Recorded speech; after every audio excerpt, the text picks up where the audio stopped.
Welcome back, everybody. This is Eric and Matt, and this is Life, Liberty, and the Pursuit, your beacon of freedom and the American way of life.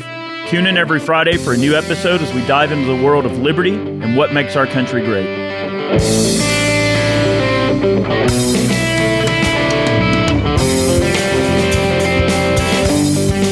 All right, guys, happy Friday. We hope everybody's had a great week. And we are going to be getting into our podcast for the week, and we're going to be doing another Fight or Flight episode. And this time, we're going to be going over some famous cocktails. Oh, yeah. All right. Up until this point, it's pretty much been straight spirits. I know we did a wine flight. Some of you who are tuning in on YouTube have probably seen the wine flight, but we've got a bunch of other flights that we've done. We just didn't record video on those, but this particular one should be up on YouTube as well if you'd like to see us doing this in real time. We're going to go through and do some of these mixers here as we go and going over these famous cocktails. I'm really excited because it's Happy Friday. It's going to be a bonanza of flavors and mixed drinks. A cacophony of deliciousness. That's right. And I have one of the best mixologists here to demonstrate. But before we get started, we have to stop and give thanks to our show sponsor, ExpressVPN. I know that if you're like me or like Eric, you take your online search history very seriously. You want to make sure that it's kept private and is not being sold to the highest bidder to force feed you ads. So I know most of you are probably thinking, why don't you just use incognito mode or some type of tool on your search engine? Those don't hide the data that goes to your ISP. ExpressVPN does. It's 100% encrypted end to end, so your data stays private and you don't have to worry about prying eyes looking into what you're looking at. It's an app that reroutes your internet connection through their secure servers so your ISP can't see the sites you visit. 100% of your data is encrypted with the most powerful encryption available. Most of the time when I'm using it, I don't even notice it's on. I open my web browser, it automatically connects, and you're good to go. They also have an app on the phone, so you click the ExpressVPN button on your phone, your browser opens up, and you're protected. Anything you're looking for on your phone is protected. You're good to go. It's available on all your devices, including your smart TV. So if you have a smart TV and you're worried about, searching stuff on your smart TV, it's protected as well. Guys, protect your online activity today with a VPN that's rated #1 by CNET and Wired. Get 3 months free when you sign up. Visit our exclusive link, expressvpn.com/LLP. That's expressvpn.com/LLP, expressvpn.com/LLP. Okay. So in the past, when we've done these flights, like for instance, we discussed like the Scotch regions when we did the Scotch flight. We've done tequila flights, rum, all different types of spirits. And it's so fun to check out different stuff from all around the world. Have we done a beer flight yet? We did a local craft brewery flight where it was all Georgia beers. Okay, cool. So we will explore some other beer flights as well. So I love the process of viewing different drinks as kind of a food item in a way. Like, a lot of these cocktails enhance meals, and different types of spirits enhance, maybe a nice cigar or a meal in a certain way. So cocktails hold a very special place in the hearts of many people all around the world, right? We're going to get into a few of the origins of cocktails, but first what we'll do is just kind of go briefly here, and I'm just going to, use Wikipedia here to help me out, and we'll go over a basic description of what a cocktail is. So people might be tuning in. Maybe you've never heard of the word cocktail or mixed drink. Mixed drink.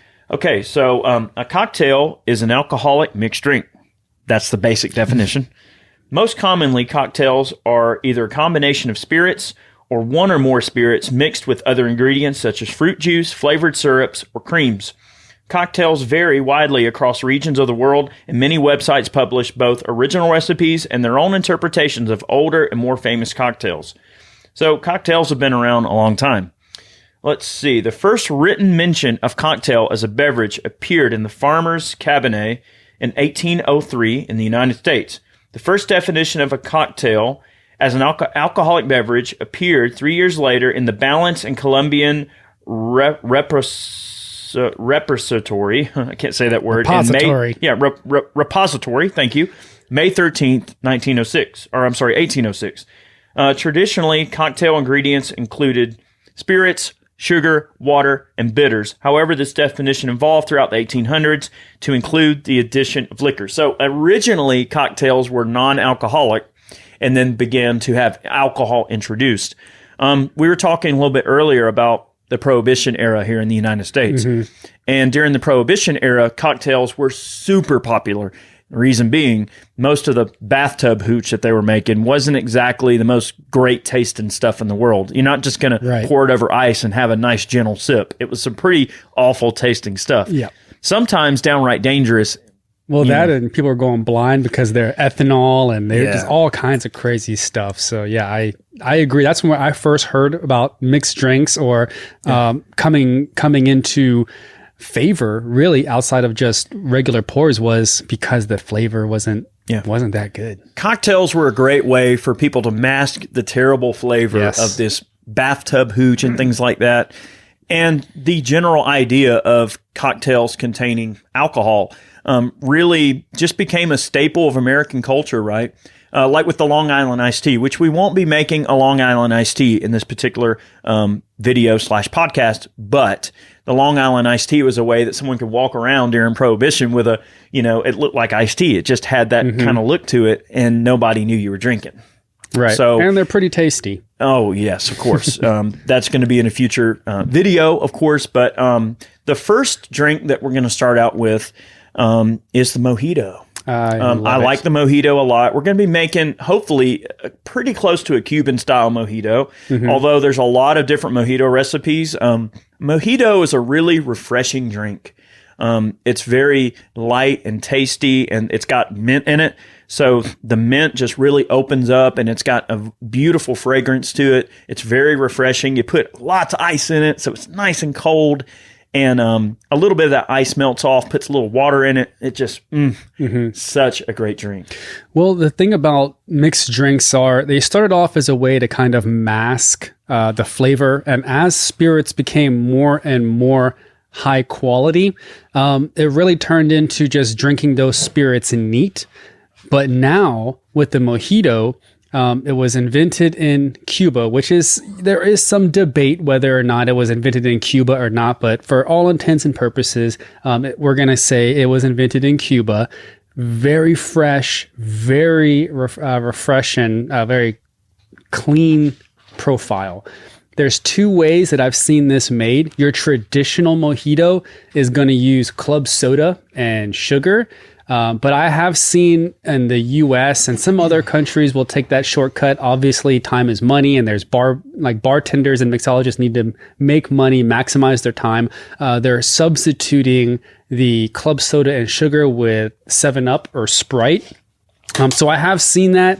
If you're more of a traditionalist, you probably won't like it, but quite honestly, it tastes good as well. It just really depends on if you're wanting that purest form Mojito, or if you're just like, hey, I'm in a bar, it's all about having fun, the music is good, the company is good, I'm trying to get lit. That's right. All right, so before we get started today, I would like to just mention that, guys, if you're going to consume alcohol, obviously be careful, right? Don't drink and drive. Be responsible, right? We want everyone to be safe, right? That's right. Alcohol is a great social thing for us to enjoy, but let's all remember we want to be careful. Know your limits. Yeah, know your limits. Okay. So we're going to start by making a Mojito. Now, some of these recipes I got from my friend Roy Hill, who works over at Brownells, and he makes absolute best mixed drink. So this is his Mojito recipe, which is kind of a hybrid of a Cuban style recipe. So we're going to start out with some fresh mint leaves. These mint leaves I got out of our garden just now. They're very fresh. That. He literally just picked it. You're gonna take the mint leaves. You're gonna kind of smack them in your hand like this. Get it, Eric. All right, that releases some of the oil in the leaves. Oh, I can already smell it. Yeah, it smells much amazing. more fragrance out of the leaves doing that. And I'm just gonna cheat here and grab some ice cubes. Okay. I will hand him the jig. Or jigger, as it's called. Absolutely. Okay. Has a 1 ounce and a 2 ounce side. We're going to squeeze in the juice of a half a lime. All right, got some limes here, already cut. Done that for y'all. All right, we're going to squeeze some juice. That's a juicy lime. It is a juicy lime. Where's our trash bin? Right over here. You can just hand it to me. got it. I'll throw it over there. All right. We've got a couple of limes here. So now, go ahead. a lot of people use like mixers and things like blenders and stuff. We're just doing this kind of a basic way here. All right, because I think simple is sometimes really nice too. You don't have to overcomplicate it. All right, so we got a half a lime in there and some nice mint leaves, which we kind of emulsified a little bit with some action. And I'm going to go ahead and add a few more mint leaves. I'm going to go ahead and pop those two here. So I'm a big believer in the less you process something, the better it tastes. So yes, we could use a blender and we could process the ever-living crap out of these drinks, but really less is more approach is what I feel is more acceptable for this. We're going to do a shot of simple syrup. Make sure it's non-alcoholic simple syrup.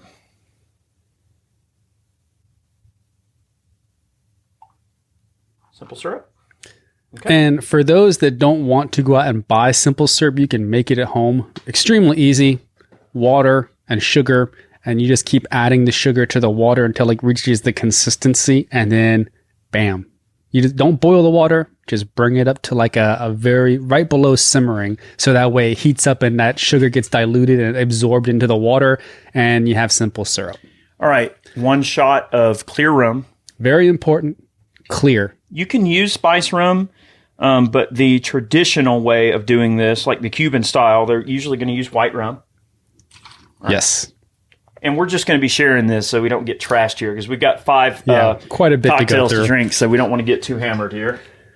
All right, we got a rum, and then we're going to finish off with some club soda here for our mojito. All right, so we got us some bougie club soda here because we're trying to make this as bougie as we can. Because what's life worth living unless you try to be bougie here and there? All right. That's right. We're going to go ahead and top her off with some club soda. And, generally, that's going to be about right there. Yep. All right. That's why I got these, because they're about the correct portion. That's about 7 ounces of soda, just to give you an idea. Premium club soda. Premium, boy. All right. Take that and that. All right. What I'm going to do is just go ahead and take... now, you really want to shake and mix this up really well. I'm just going to do the old swish it back and forth thing. You'd probably have better luck. Oh, there you go. Okay. I was like really worried, man. I thought you were going to like shake it. I was No, it's cool, man. Look, I'm just going to mix these up just like this. And then I'm just going to pour you half. Make sure you get some mint leaves. There you go. We both got mint leaves. That's a nice pour. I appreciate that. There you are. Okay.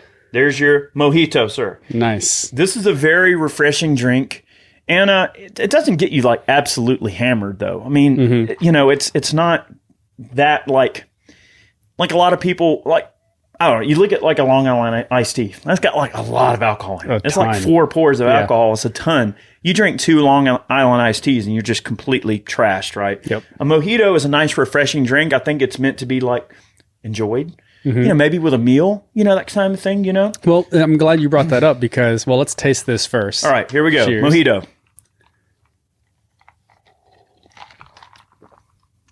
Oh, that's so good. Guys, it's so crisp. On point. Nailed it. Good, ain't it? Nailed it. Yeah, son. Fresh mint. You can really taste that mint. I mean, you got those oils to come right to the top of the leaf. And yeah, I know that some will say, well, you didn't muddle it. In this particular case, with the mint being as fresh as it is, I don't really think you need to.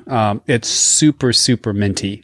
As it is. Right. That's a great point. So like muddling the mint, it's really going to open it up. Yep. Like if you ordered a mojito at a bar in Cuba, I don't know about right now, but anyway, we won't go there. But traditionally, they usually just smack it in their palm and just drop the leaves in whole. It's more of the, and you would maybe add an orange peel in there, a little orange zest maybe in a Cuban mojito. Well, I think it also depends. And if we wanted a real bougie presentation, we'd use a nice glass and then take some nice mint leaves and put in there as a garnish and maybe a little slice of orange or something.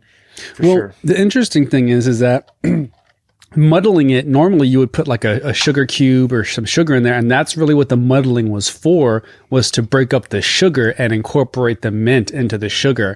But in this particular case, we use simple syrup. So there's no reason to muddle the leaves because you've you've already smacked them to kind of release those oils and the aromas. I think it's an excellent job, man. You did a great job on it. Yeah, there's a lot of different ways to do a drink like this. So it's not like, that's the beauty of cocktails is like everybody has their own little way of doing something, and it's completely okay to change things up and to try to experiment a little bit. And that's how you come up with really great drinks. It's just, playing around, right? So I know that you were talking about, before dinner or after dinner cocktails. Well, that's what they're traditionally used for. You had aperitifs, which was it translates to like to build an appetite. So there are certain mixed drinks that they would drink before dinner to help aid in that, like, it's going to enhance the flavor of the food that you're going to eat because it's building that palate. And then you have digestif. Digestif is something you traditionally drink after dinner to help aid in the digestion process, which would be like a brandy or a cognac or something that's going to help settle that stomach. But I definitely put the mojito in the aperitif category. It's something that I imagine when you go into a Cuban restaurant or you're like on an island somewhere or a Brazilian steakhouse and you go in and you're waiting for your food and you go mojito. Yeah. It's going to help really build up that palate. It's very refreshing. You got the mint and the lime. It's almost like drinking a really fresh Sprite or something, but with like maybe just a little kick of alcohol. Yeah. That's almost what it tastes like. Yep. There's not a ton of liquor, which makes it, very palatable. Of course, the recipe can be changed a little bit depending on if you want it a little stronger, you can obviously pour more in there. And if you used spiced rum, it can give it a little bit more sweetness if that's something you're looking for. It'll also give it a little bit more distinctive color. I've seen some people do mojitos where they'll use spiced rum and then they'll take simple syrup and coat the edge of the glass and use like some of the like brown sugar or some type of sugar on the edge of the glass so you can get a little bit more of that sweetness, Yeah. You could also use... Sometimes they have that sugar, it's blue, so give it kind of a cool look. You could use a Bacardi 151 if you really wanted to kick it up a notch, and then one mojito would be all you needed. Oh, yeah. It will certainly get you out of here. So while we are on the vein of mint drinks, we're gonna take a little bit of a trip to another part in the South. So we're going from Cuba, now we're going to the South, and we're going to have a mint juleps. Well, I declare, Eric... You can break out your tweed suit. I have to say... Can you pour those out? Yeah. You can just dump them in the bin. That's fine. All right. And I'm going to work on getting our mint julep here. So a mint julep, as the name implies, it is also a light and airy, refreshing drink. Just like the mojito. The two are relatively similar. The mint julep has a bourbon base, so it's going to be a little bit different of a vibe. It is from the South. And it's a really unique drink. It's got a great vibe to it. It tastes great. And if it's made just right, you almost don't even really taste the alcohol. And that's what's so dangerous about them because, you're drinking a shot of bourbon in every glass. And over a while, you can get pretty trashed in a hurry if you're not careful. So, well, I mean, whiskey and bourbon was a major commodity, back when mint juleps were a thing. You don't really see too many mint juleps. Typically, mint juleps are more of like a bougie style drink. Like when you go to like some like gala or you go to like some event and it's like, oh, mint juleps. But you wouldn't go to a bar and be like, bartender, let me get 2 mint juleps. You'd be surprised though. I mean, the mint juleps is coming back. It really is. And, there for a long time, what was it? The one they serve in a copper mug is the Moscow Mule. Right, Moscow Mule. For a long time, the mules kind of came out of favor. Now you've seen now all these bars have the copper mugs and they do the mules. And the old fashioned has really made a comeback, which we're going to be making an old fashioned here later in the podcast. We're going to go ahead and proceed with our mint juleps. This is a very old school traditional drink. We're going to do the same type of thing. I'm going to do it Cuban style because I don't really have a way to muddle these things in a plastic glass. I don't have the tools. So we're just going to do it Cuban style and just give a nice little smack. No big deal to kind of open these leaves up. And I'm putting a lot of pressure on these mint leaves. These are fresh mint leaves right out of the garden. Just picked them just not even 10 minutes ago. Okay. So, while Eric is smacking the mint leaves, I'm going to give you guys, if you don't know, a quick rundown of the Red Solo Cup. So you guys might be wondering why these little lines are here. If you don't know, these are actually measurements. So they were designed so that you can pour it out and know exactly how much you poured. So that first line right here is typically used for liquor or spirits. Is an exact 1 ounce pour down here. Then the second line is a 5 ounce pour for wine. And then if you go all the way to the third from the top line, that's a 12 ounce beer. So you have 1 ounces, 5 ounces, and 12 ounces. And it's really worked out well. So if you ever go to a bar and they give you a red Solo cup and they only pour you a little bit of liquor, it's a 1 ounce You pour. can keep them honest. Keep them honest. You know if they're trying to short Yep. you. All right, so for our mint juleps, we've got our Cuban style mint leaves in the bottom of the glass.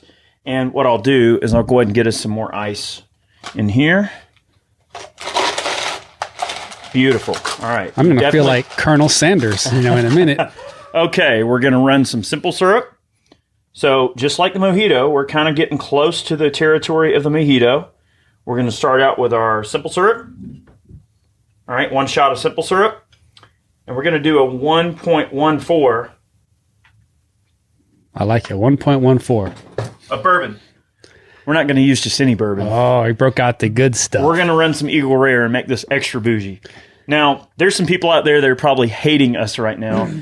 The recipe calls for just a standard pour of bourbon. So you know what? We're going to go ahead and we'll just do what the recipe calls for. All right. Oh, I promise this is not a waste of Eagle Rare. This is going to be absolutely, utterly delicious. This stuff is kind of hard to get right now. I like the Eagle Rare. It's a really good bourbon. It's unobtainium right now. All right, so 1 simple syrup, 1 bourbon. All right, and I'm going off the recipe here. All right, lots of ice. All right, we're going to pour regular water over the top. So, yeah, we got a good bit of ice in there. So I've got my water bottle. And so we're just pour water on it. So I know that Eric already mentioned that these recipes came from Roy Hill. Mm-hmm. He is an absolute beast of a mixologist. Okay. Every single person that he's ever entertained rants and raves about his mixology skills. And I personally have hung out with him while we're at camp, but I never had an opportunity to try these mixed drinks. I'm looking forward to it. All right, here's our mint juleps. Got you some mint leaves in there. You want more? This one has more mint leaves in it. It doesn't matter. All right. Okay. This is looking real nice. Now, one of the things about them, have you ever had a mint juleps? I have had one, but I've never had one of yours. Okay. So this will be interesting. Well, let's give it a taste and see if it... Now, I might have went a little bit short on the water, and I did that purposely just in case. If it's too strong, you can add just a little bit more water. All right? Mint juleps. Very, very classy old school drink.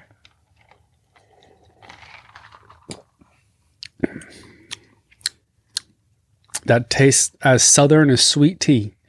All right. So I was actually about to make the distinction that on a mint juleps, it tastes like watered down sweet tea. That's exactly what it tastes like. I mean, I tell you, I was like, this is like sitting on a porch in a porch swing in a white suit, sipping on a mint julep. That's what it makes me feel like.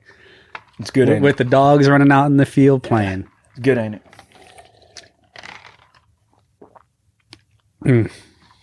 Boy, it's such a unique thing. Like, it is. It's kind of in the vein of a mojito. So if you like mojitos, you'd probably like a mint juleps. Mm-hmm.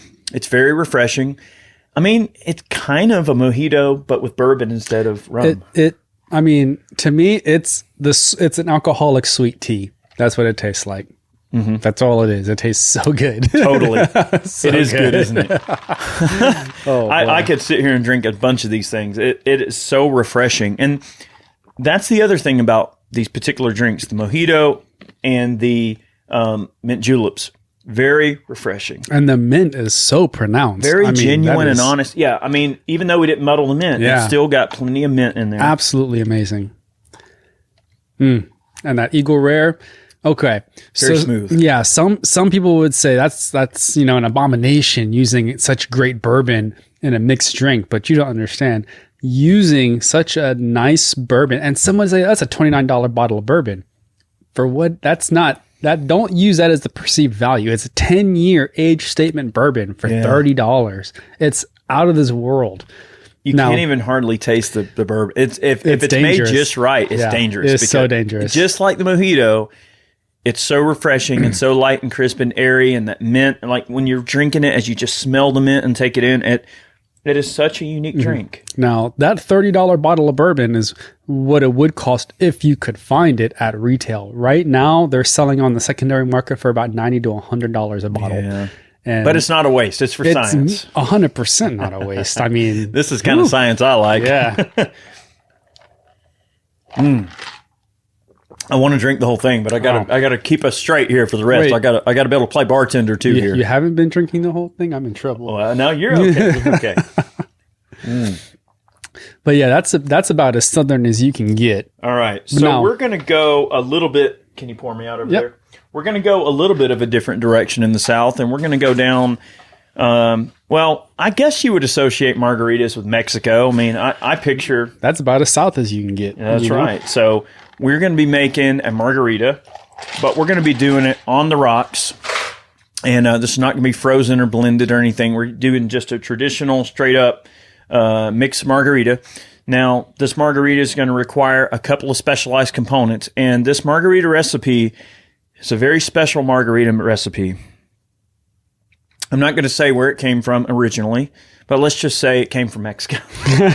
Okay, and this is Roy's margarita recipe, and we call these affectionately Roy-garitas. Roy-garitas. So we're going to have some Roy-garitas.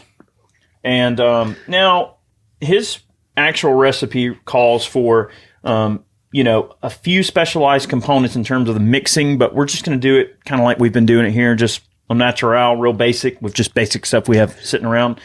And I'm very familiar with how this particular margarita is supposed to taste because I've drank a whole bunch of Roy's margaritas. Roy-garitas. So we're going to go for it. And we actually have all of the individual components that we are specifically supposed to have for this margarita. So we're going to go through here. The official history of the margarita, it was invented in 1938 by Carlos Danny Herrera at his restaurant, Rancho La Gloria, located halfway between Tijuana and Rosarito, Baja California. That little leg that sticks to California that you think is in the U.S., but it's not. That's Baja. It was created for customer and former Ziegfeld dancer Majori King, who was allergic to many spirits, but not to tequila. Tequila is a very interesting spirit. I've come to enjoy it. I never understood it before, but we did that tequila flight with Corey from Microtech, which you guys should totally go check out.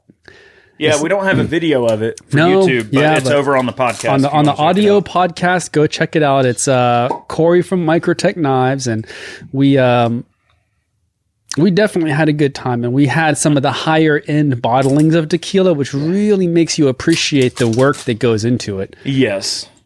All right. So we're going to get started with this margarita. Ooh. We've got some rocks in the glass here. Generous pour of ice. We're going to start out with 1 pour of Salsa Commemorativo Anejo Tequila. I'm a redneck. I can't say words like that. Y'all know what I mean. All right. We're going to do a pour of that. All right. So we got us some tequila. A little bit more. Ooh. Just a little bit more. All right. I'm feeling it. All right. We got our tequila. We got our ice. 2 ounces of non-alcoholic triple sec. All right, here's our triple sec. So I'm going to do 1 pour out of this side. So that's a 1.25. And then we'll just do not that much. All right, so there's our 2 ounce pour of that. That's our non-alcoholic triple sec. You want to make sure it's a non-alcoholic. Very important. Unless you want to be completely trashed. Okay, and then we're going to do a half an ounce of, how do you say that word? Contro. Cointreau? This stuff. I don't know. Cointreau. That stuff. All right, so it's only going to be a half ounce of this. Okay, I got you. So that's a 1 ounce, so it's going to be half of one of these. Actually, the other side. Half of this. Okay. Boop. Down the hatch. All right, we're going to do a dash of Jose Cuervo pre-mixed margarita, mainly just for color. All right. Jose Cuervo. That's, if you guys know, that's their thing. Yep. And this does have a bit of Jose in it, so this is alcoholic. But this is mainly just for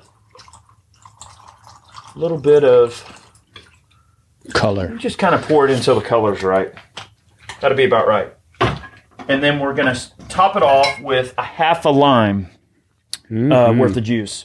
Now, if you were making this in a blender, you could obviously throw the lime wedges in the blender and then blend up the ice cubes and have like frozen style if you wanted to, frozen margarita. We're going to go on the rocks just to make life easier on us. All right, let's go ahead and get our lime wedges in there. And we used to go and eat out at a restaurant called here in Georgia. It's called Taqueria del Sol.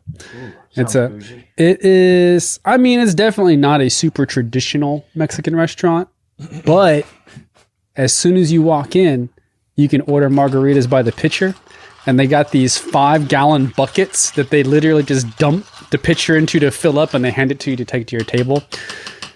And that's what I loved about that place. Was that it was actually like the way they had it set up, it was like they're taking margarita mix out of a random 5-gallon bucket and then you just take it to your table and drink it. It's like, this is amazing. And it's there's something like kind of almost magical about the margarita. Like a margarita that's made just right, it's very refreshing. Tequila has this awesome vibe to it, which I really enjoy tequila. Of course, with margaritas, whether it's on the rocks or whether it's frozen or whatever, frozen style, the presentation is usually kind of cool too. You go to a lot of restaurants and they'll put it in a big cool glass and lots of garnish and cool things. Sometimes they'll do some sticking salt out of it. They'll do some salt along the top of the glass or whatever, maybe a little sombrero or an umbrella or something, depending on, how fancy the restaurant is that you're at. This is just redneck style. We're going to give it a taste. And it's generally has almost a very salty overtone to it, but very sweet as well. So it's sweet and salty. If it's made right, you'll taste a bit of the tequila in there. So I know this is a drink that's very common. It's a common cocktail. And a lot of people are familiar with this one. So I've got some big shoes to fill because hopefully Matt won't think that I'm doing a terrible job here. Cheers. Cheers. Margarita.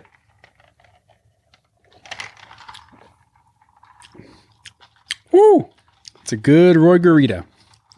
It's good. Roy, he did you a solid.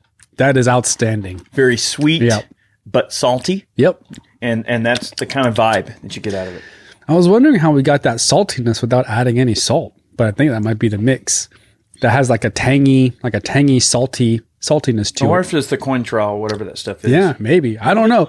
Why don't you guys tell us if you know? But whatever it is, it definitely gave it a punch of saltiness and tanginess. So this apparently is like an orange bitter.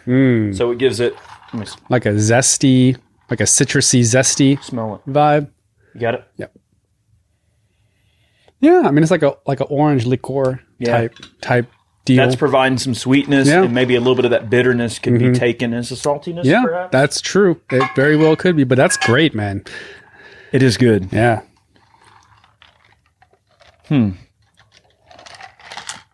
Oh, buddy. That'd get you in some trouble right there. Wow. That's fantastic. 3 sheets to Mexico with that one. Shoot, man. I don't know. That's going to take you on a journey. Yep. That's very good. It is. I like it. I'm going to finish it. I don't care what you guys have to say about it. Don't judge, right? I know. I'm finishing it. But, I mean, it's something about using high quality spirits in mixed drinks. I know it was originally made to cover up the flavor of bad spirits, but now these days, if you're using a high quality spirit, it's only going to enhance the flavor of that mixed drink. Like that añejo tequila, typically you would use like a lighter tequila, but I love aged spirits like an añejo. Something about that gold tequila. It's aged like 2 years, and it kind of gives it a little bit more of a woodsy, smoky flavor. Now, it helps offset the sweetness. Yes. Now there are some mezcals, which is just another version of tequila without being a blue agave. So it's very similar to how champagne and only champagne comes from Champagne, France. That's the only thing that can be classified as champagne. Everything else is sparkling wine. So it's the same thing with tequila.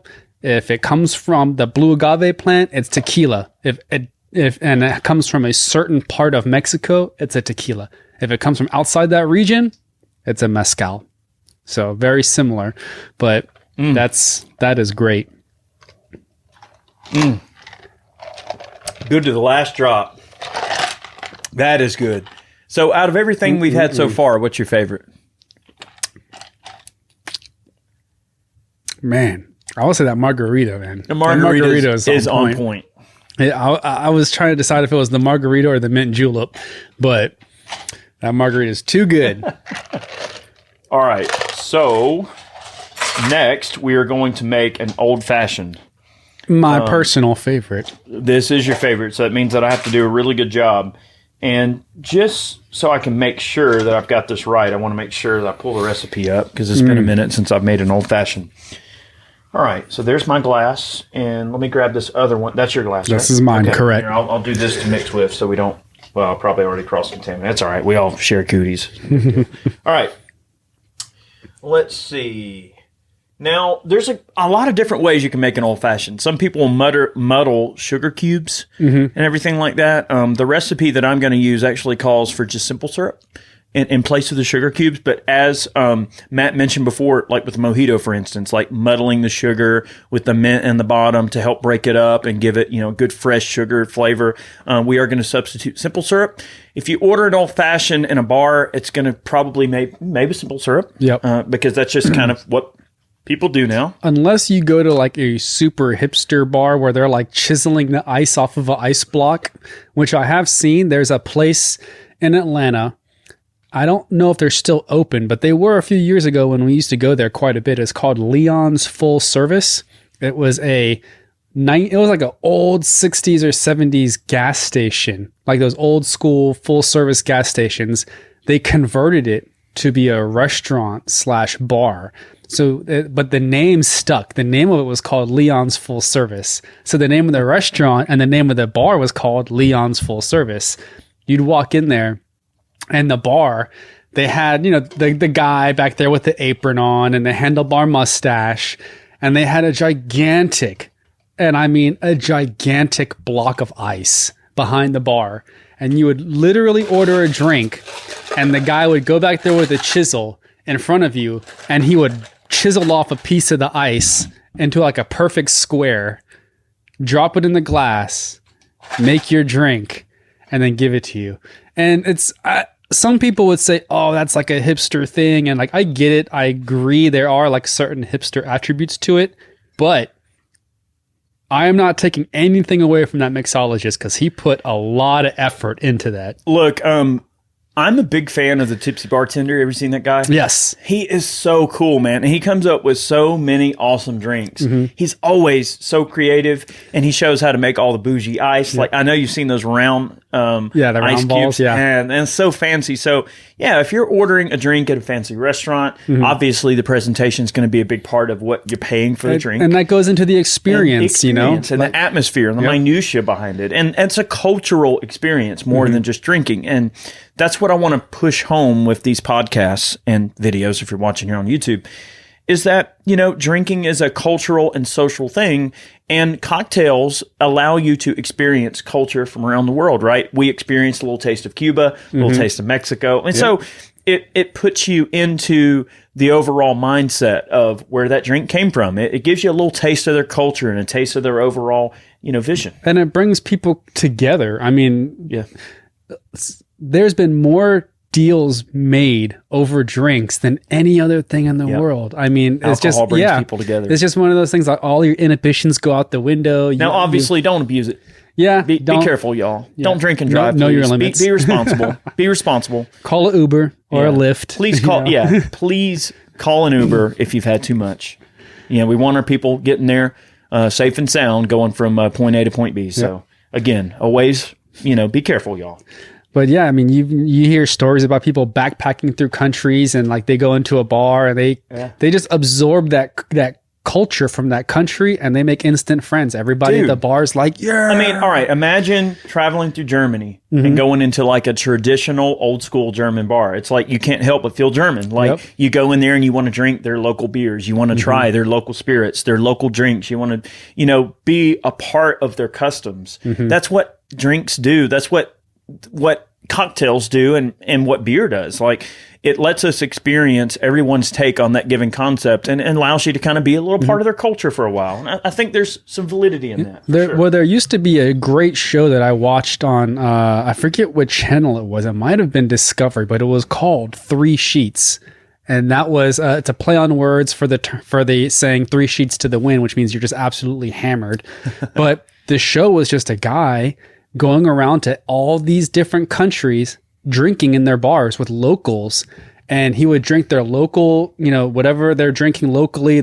He would partake in their drinking culture and their customs and courtesies. Sure. And it was just an amazing show because he went all these different countries, and they accepted him so quickly. Yeah. When you kind of adapt and you assimilate. Yeah. When you go in and you just want to like, hey, show me what you drink. I don't want to have this, watered down version of something I can get at home. I want to know what you are into. Yep. So he's doing sake bombs and all kinds of stuff and all. I was like, this is amazing. So we're going to make an old fashioned.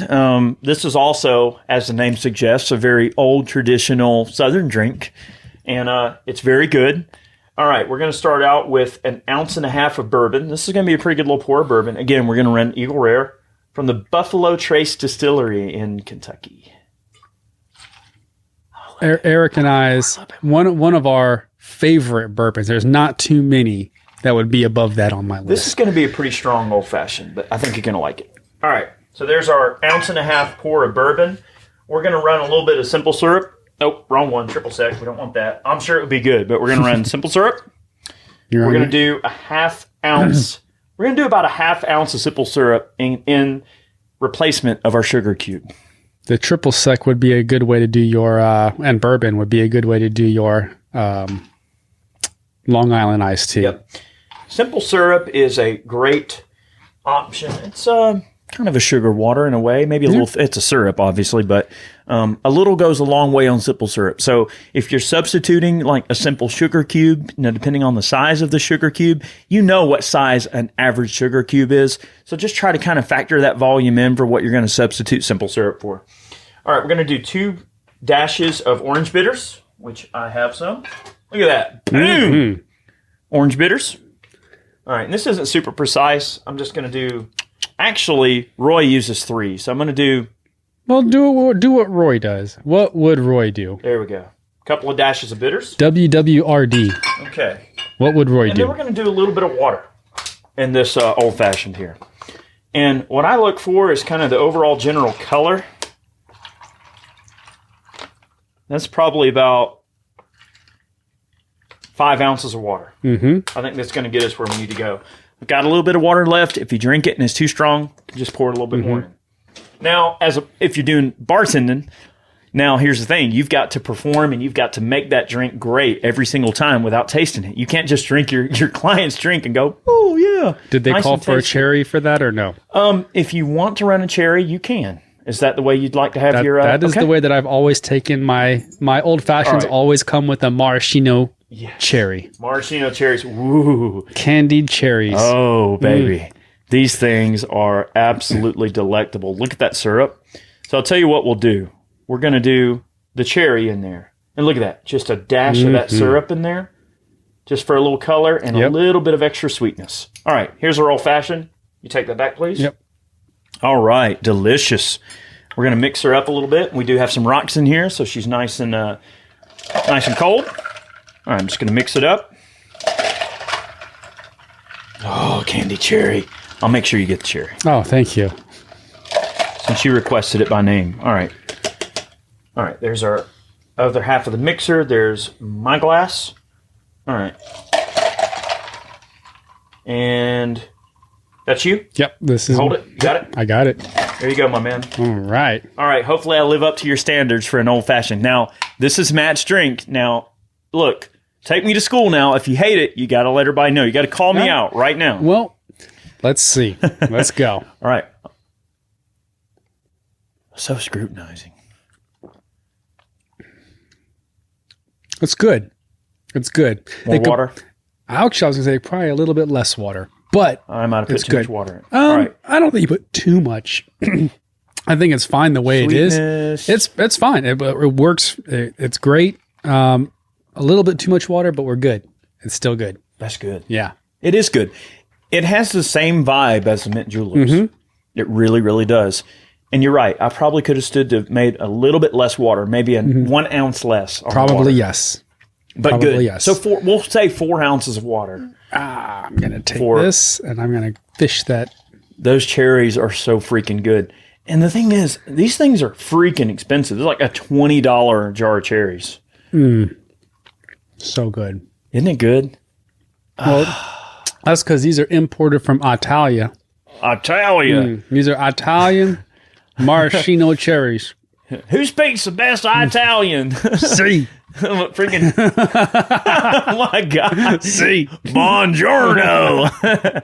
All right. But no, that is a good old fashioned. That is a good old fashioned. Mm-hmm.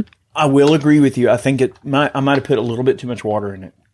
But it's palatable. You're not going to waste it. I'll tell you that right now. Oh man, that's delicious.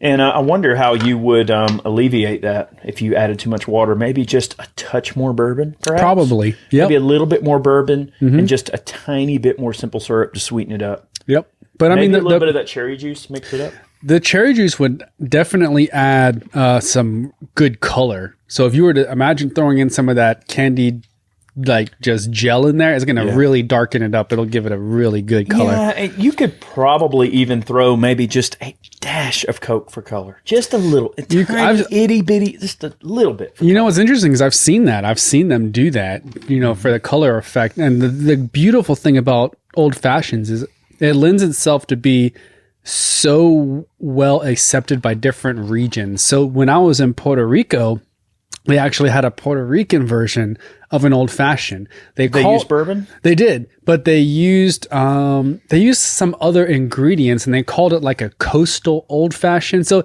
it lends itself because it's basically all it is bourbon, water, and sugar. But you can add to it. So if you have a specific region that you're living in, you can add in whatever that regional influence is, whether it's, this or that, but they had their own version and it was really good. So the mint juleps use the club soda instead of water. So it's probably a little sweeter. Correct. Well, it's a mint juleps, but with water. Yep, but I think it predates the mint julep. I bet. I think the old fashioned is like the OG, mint juleps, right? But without the mint either, so you don't get the freshness that you get in the mojito. The mojito is a super fragrant drink. You smell it too, like it's just got a nice smell to it. That's good. Very good. Oh, I drink it all. I'm glad you like it. Yeah. So a little bit too much water, but otherwise the flavor's on point. Well, I'm not arguing. I'm not complaining about it. We got what? One more? We do. We're going to make a Manhattan. Ooh. Now, look, the Manhattan is a stout drink. It really is, but it is fantastic when it's made just right. Some people will drink a Manhattan neat with no ice. Mm-hmm. We can have it neat or we can have it with ice. I would suggest, because it is such a strong drink, that we probably, let's put it on the rocks. Yeah. Will you dispose of that for me there? I don't want to get too sloshed because I gotta play bartender here. Okay. Typically, I see Manhattans done in martini glasses. Yes. So they'll do it. I almost substituted the martini. Yep. For the Manhattan for this particular podcast because the martini is a very classic American drink and it's very good and it's very simple. Mm-hmm. It's very easy to make. I'm not really much of a gin person, though. That's the only thing. Like, I didn't have a bottle of gin on hand, so I was like, well, I was too lazy to drive to the store and buy some gin. But in the future, we'll make some martinis. I do like the martini. It's very salty. You got the olive in there. It's really, really good. It's weird if you like salty drinks, though. It's very salty. Well, the only time I like a martini is if it's a dirty martini because they add in that olive juice that really helps break up that gin. I absolutely do not like gin. I am not Just a like gin. pine Yeah, needles. I am not a gin drinker. It tastes to me, it's like eating pine needles. You know, I I'm not a can't do fan. it. Which Gin, is, gin is the absolute epitome of a mixer, right? Yeah. Like Like, gin, you got yeah. to throw some other stuff in. like just thinking about it right now, I'm like, Kind ugh. of doctor it up a Yeah. little bit. All right, But we're going to start with some ice. If you do it dirty, then you don't really taste the pine needles. You taste the olive juice. So for you guys that don't know, if you order a dirty martini, all they're doing is adding in the actual olive juice from the jar. And it's very salty. So Yes. a dirty martini is definitely going to get you in the salty Yeah, territory. but it covers up that pine needle flavor too. The Manhattan is also a classic drink. And for those of you that aren't familiar with the Manhattan, it does have quite a bit of alcohol in it. So tread carefully. Just a little Tread carefully. If you order a Long Island iced tea or a Manhattan, be prepared for a journey because it's definitely a high alcohol content drink. Again, we're going to use our Eagle Rare. bit. we're Rare, gonna- not that Eagle Rare. That's right. We're going to start with 2 shots of bourbon. So right out the gate, a Manhattan, you're sitting on 2 shots of bourbon. So we're obviously going to share this. I'm not drinking the whole thing. I don't want to get too hammered. All right, so we've got 1 shot of bourbon. Oh, Lisa going to be real mad. 2 shots of bourbon. All right, and the Manhattan should have a beautiful a dark amber reddish color. That's right. All right, so a classic Manhattan. We're going to do a shot of sweet vermouth. All right, happen to have some of that. Just so happen to have it. Yeah, You know, on Italian hand. vermouth. See, And vermouth is alcoholic. Okay. if we were real bougie, we would have like the Food Network setup where he would pour it in, but then he would reach under the table and pull out these beautiful Manhattans and martini Hold glasses. that. Hold that. That's Here. going to be next So time. the color of the vermouth is a very dark cherry amber sort of color. So it's going to darken this bourbon up. I know you can't really see. Oh yeah, it darkens it up. Yep. It's almost like adding like a few drops of blood or something. Like it's got that kind of look to it. It's not blood, but and vermouth has a really interesting flavor and smell to it in its own regard. Smells like wine almost. It does smell like wine. Yeah. You're right. You're right. All right, so there's our vermouth. 3 shakes of bitters. All right, we have our bitters. Okay. I'm going to get 3 good shakes on this. There we go. 3. Okay. All right, it calls for a twisted section of orange rind. I don't have that for garnish, but one thing that also accomplishes, it's not only garnish, it's also releasing the oils in the orange rind. I unfortunately don't have that. The bitters, of course, are going to provide our orange snap in there. You could maybe run like just a tiny dash of triple sec in Yeah, I there was gonna just to say, give it a you could- little you bit could more of do an that. orange flavor if you had to substitute for the orange peel. Orange peel is garnish and flavor. We don't have that. All right, and of course our Italian. Italian, All right. Maraschino, Who speaks the most Italian up in there? and Maraschino cherries. All right, now we'll do the Martino cherry in our Manhattan. And we do have this Manhattan on the rocks. And look, I'm going to dip it in a bit so that we get a bit of that syrup on the fork. Look at that. Ooh, We get just a little bit of looks that syrup in there. beautiful. Can you top that off for me? Yep. Thank you. We don't want to drop that. No, we do not. All right, so we got a little bit of that syrup in there. So these cherries, it's a candied cherry that's in a very heavy syrup. We'll see. And I've even seen some that are like rum soaked. So they're rum soaked maraschino cherries as well. Those were outstanding, and they've been candied so hard that it's like chewing on a gummy or something. But these are excellent, man. The ones that you Yeah. got, these are Luxardo, and I would say those are probably some of the best ones that I've had because they're candied, but they're still soft and they still have the texture of a cherry. That's correct. That's actually really good. Your glass? Here you go, sir. Yep. That's a redneck glass. All right. Here's our Manhattan. Let's do it. This one's on the rocks. Some places will prefer to serve it neat. It's an adventure neat.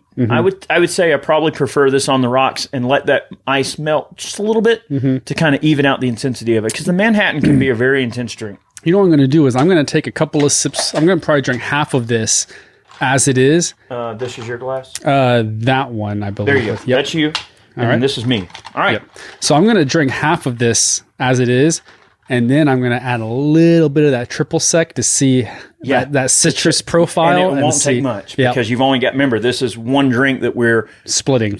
Yep. So use half of what you would normally put in. All right. Manhattan. Let's do it. This is a very adult drink right here. Ooh, man. So the smell, man, it's just got this orange effervescence. Yeah. It's a strong drink. That's why I saved it for last. Yeah, that has some punch to it. Oh. That's probably the most heavily handed drink that we've had. Yeah, this one we're going to tread lightly. It's very good though. Oh man. It's good. It's just intense. It's very heavy. Meaning like this is probably the heaviest profile drink that we've had. Oh, 100%. Not dangerous because you know exactly what you're getting into. Like when you drink it, you know you're drinking. You can taste it. This is a cocktail probably best served maybe over an hour-long cigar and a nice conversation, maybe some light snacks, keep something on your stomach, some small hors d'oeuvres or something. I don't know if I would really like have a meal or something and drink this with a meal. This is more of I've got some nice spicy cigar smoke. Like it speaks bold and intense and very adult-like. Like this is definitely not a frat boy drink. It's not. And you know what? I think you're right. When you're drinking this, you feel like you're adulting. This is not like I'm trying to cover up the taste of the alcohol. This is... You want to get in there. Yeah, this is focusing on the flavor of the alcohol. Yes. That's what it is, because this is not masking anything. Like when you drink this, you're like, oh, this is alcohol. This calls for a spicy cigar and some very intelligent conversation. Maybe like a Liga number 9. Yeah, a nice Liga and a campfire. Like that's totally what this drink makes me think of. I mean, look, if you went and had 5 or 6 of these things, you'd be 3 sheets to the wind. Floored. It's certainly not something you want to drink a ton of them because it is a pretty big alcohol pour in this thing. Yep. But it's very good. It's got a good flavor. Is that kind of orange on top? It's got a beautiful color as well. All right, so you're going to go for the triple sec. Yeah, okay. A tiny bit of triple sec, just a little bit. Yep. And then we're just testing the theory. Whoa, way too much. Put half of that in there. Beautiful. All right, perfect. You want the other half? Yeah, actually, I would like that. Oh, shit. Okay. Look, I'm going to stir mine up. You stir yours up. Look, I'll use the fork since I already had my mouth on it. All right, so that's, just for academic purposes, if you will. As we call it, S&Gs. All right, we're gonna do a little bit of mixology here, and we're going to try just a dash of triple sec in place of the orange oil from the rind. All right, let's give it a try.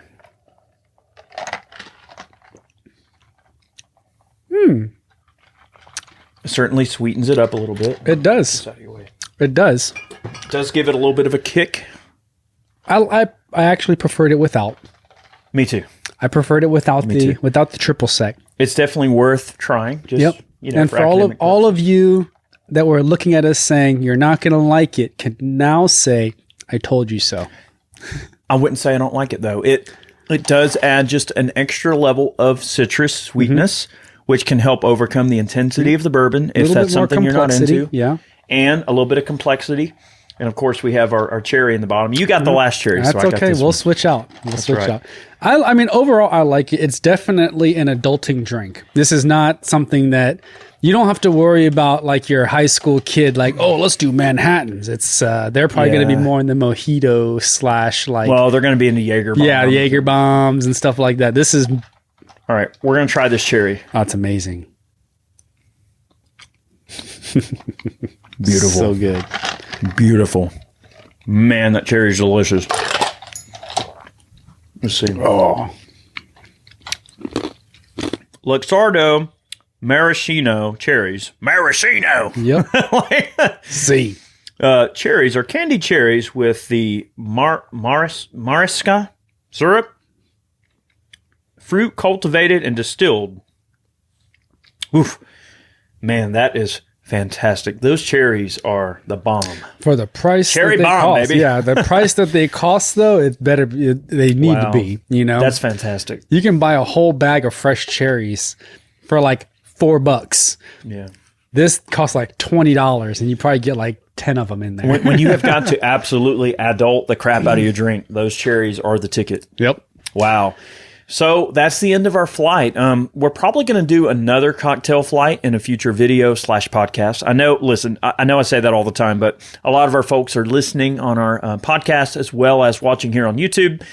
We hope you enjoyed this concept. We really enjoy doing this type of stuff because I do believe that drinks are a culturally important thing to discuss, right? It's been proven. It gets into the culture of the world, right? And I love experiencing different culture. And it's so cool to see what people all around the world come up with, right? And it's just so neat to think that a good cocktail kind of starts its life in the same way that a good food dish does, right? You know, a chef in there going, oh, well, what do I have? And making do, right? Some of the best dishes that we've ever had were probably concocted by somebody that was just like, oh, crap, I'm out of this, and let me substitute this or that. Or, wow, you know, this is what I have to work with, and we're going to make it work. And cocktails are the same type of thing. Like somebody said, let's put a dash of this, a dash of that, and they played around with it, and they got it right. Well, I 100% agree with you. And a lot of people think that bartenders... Okay, so there are two levels of bartending / mixology. There's your, bartender that is like, high output, very fast, like college party bartender that's in like your $3 a shot.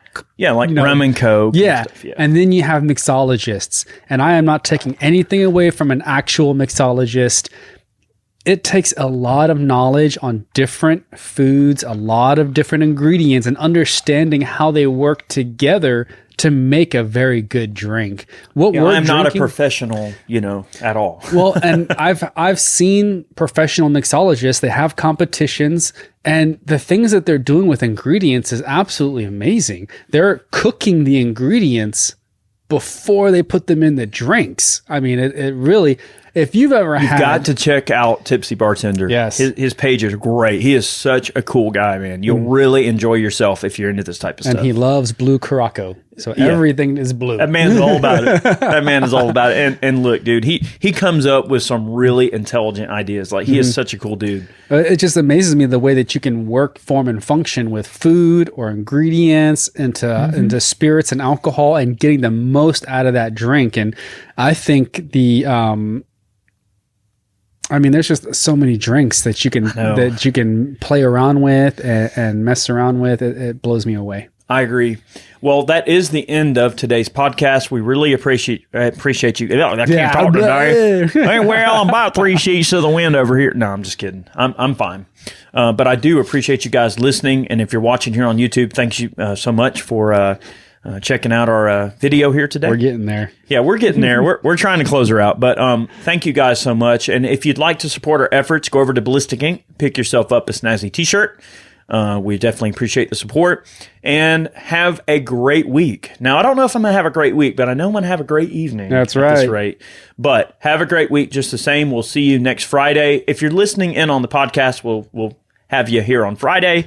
If you're tuning in on the YouTube channel, we post these on Saturday. So Saturday is LLP Day on YouTube. Make sure you tune in on Iraq Veteran 8888 for a fresh video every single week of our podcast. We try to record every single podcast in video form for our YouTube viewers. So thank you so much for tuning in. Have a great week, and we'll see you next time. And regardless, have a great week. Thanks for listening to Life, Liberty, and Pursuit. If you enjoyed the show, be sure to subscribe on Apple Podcasts, Spotify, and anywhere else podcasts are found. Be sure to leave us a 5-star review. We'd really appreciate that. You can support us over on Ballistic Ink by picking yourself up some merch. And remember, guys, danger is freedom. Have a good one.